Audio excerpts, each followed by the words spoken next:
ঘুম থেকে উঠে এখন ব্রাশ করার সময় চলে এসেছে।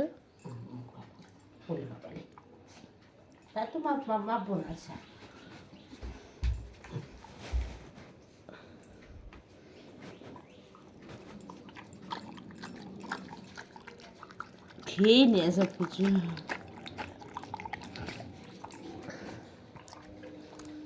এবার বিস্কুট খাওয়ার পালা। আজকে কি আমার কাছে হবে নাকি মায়ের কাছে হবে? কার কাছে? মার কাছে খাবে? ঠিক আছে, মনে থাকে জানো। বাবা এবার ঘুম থেকে উঠে ছেলেকে ফ্রেশ করাচ্ছে, চোখ মুখ মুছিয়ে দিচ্ছে, এই করবে সেই করবে, কত নকশা। বাবা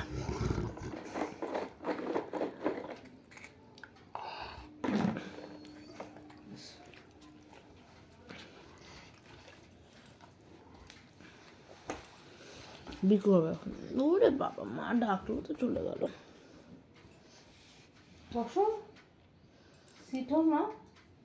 কি রে, লোকজনদের কি পাছু দেখাবি তোর?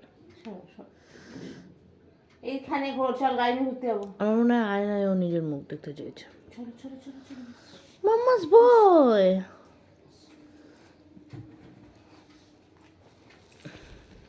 নিজের খুশি মতো জায়গায় বসবে, তারপর বিস্কুট খাবে। আবার আমার ওখানে এ বাবারে, টেক 1। ব্যাস, এর ওখান থেকে উঠে আবার এখানে আসলো। এবার আবার এসে বসলো এখানে।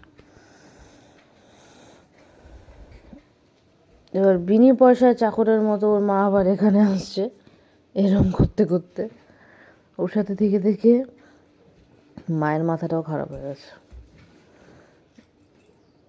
এবার এবার এবার টেক 2। আমার শোনো খেয়ে নাই, একটা মেয়ে এসেছিল আজকে, জানো মা? আচ্ছা, নকশাবাজির নাচবি খেলে ওরকমই হয়। দ্বিতীয় পর্যায়ে চলছে। একটা মেয়েও এসেছিল, শোনো, মেয়েও এসে কি বলছে, গানটা ধরো। বাবাকে বলছিল যে জ্যাক দাদা আছে। আমি বললাম যে না। হাকর একটা মেয়েও এসেছিল, যখন মেয়েও এসে না টমটম করে খেয়ে নেবে। চিংড়ি বলবে কিন্তু এত বলতে হয় না। না চিংড়ি খেলে এরকমই হয়, বুঝছো?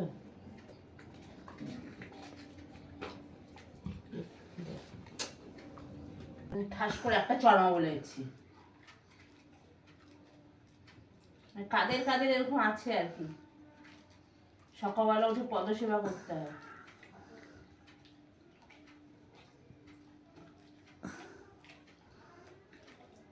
কি আশ্চর্য! এবার ঠাস করে একটা চড় মারবো। হাঁকা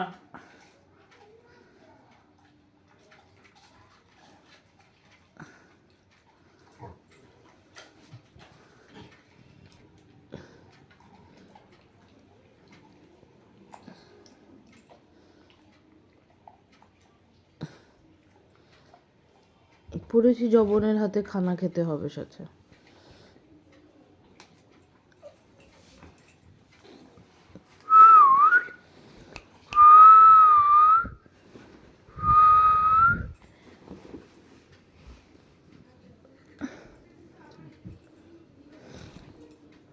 এক চড় মারবো, একদম সব কটা দাঁত একসঙ্গে পড়ে যাবে।